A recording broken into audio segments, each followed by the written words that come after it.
তোমরা অনেক দিন ধরেই বলছিলে যে দিদি তুমি সকালবেলা কি কি করো বা মর্নিং রুটিনটা তোমার শেয়ার করো, তোমার একটু স্কিন কেয়ার রুটিনটা শেয়ার করো। তো আজকে আমি ছোট্ট একটা সকালের গল্পই তোমাদের সাথে শেয়ার করলাম। প্রতিটা বাড়িতেই কম বেশি এমনটাই হয়ে থাকে। তো আমি কেমনভাবে আমার এই সুন্দর সকালটাকে কাটাই, কি করি না করি, সমস্তটা তোমাদের সাথে আজকে শেয়ার করেছি। তোমাদের এই মিনি ব্লগটা আশা করছি দেখতে খুব ভালো লাগবে। সকালবেলা ঘুম থেকে উঠে চলে গেছিলাম ওয়াশ বেসিনে, সেখানটাতে চোখে মুখে একটু জল দিয়ে দিলাম, কারণ ব্রাশটা তো আমি রাতে করেই ঘুমোই। তাই সকালবেলা উঠে শুধু একটুখানি কুলকুচি করে চোখে মুখে জল দিয়ে চলে আসি একটুখানি নিজেকে প্যাম্পার করতে। আমি জানো তো এতদিনের জীবনে বুঝেছি, তুমি যদি নিজেকে ভালো রাখতে পারো তাহলে সবাইকে ভালো রাখতে পারবে।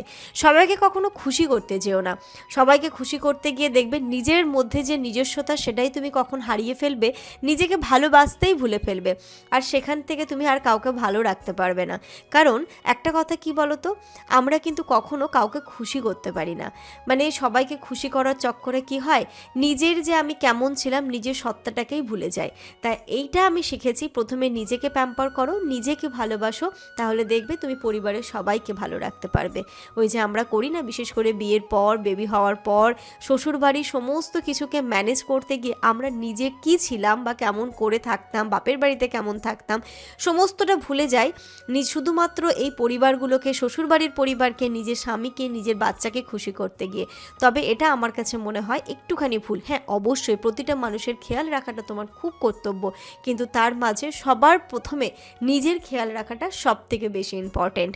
তাই আমি কি করি, ঘুম থেকে উঠে একটু নিজের জন্য সময় বের করি। সকালবেলাটাও একটু ইনুর ঘুম থেকে উঠে যাওয়ার আগে আমি উঠে ফ্রেশন আপ হয়ে একটুখানি স্কিন কেয়ার করে যখন আয়নার সামনে দাঁড়িয়ে দেখি বাহ আমাকে তো বেশ ভালো লাগছে দেখতে, তখন দেখবে একটা নিজের প্রতি নিজের যেটা কনফিডেন্স, সেটা কিন্তু তোমার আস্তে আস্তে অনেকটা গ্রো করবে।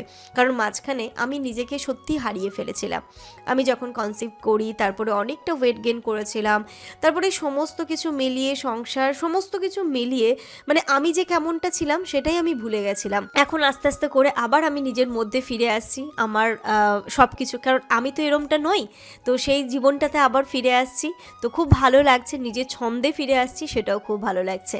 দেখলেই ইনুও তো ঘুম থেকে উঠলো, ঘুম থেকে উঠলে ওকে আমি এখানটাতে দিয়েছিলাম ঈষদুষ্ণ গরম জলে অল্প একটু মধু।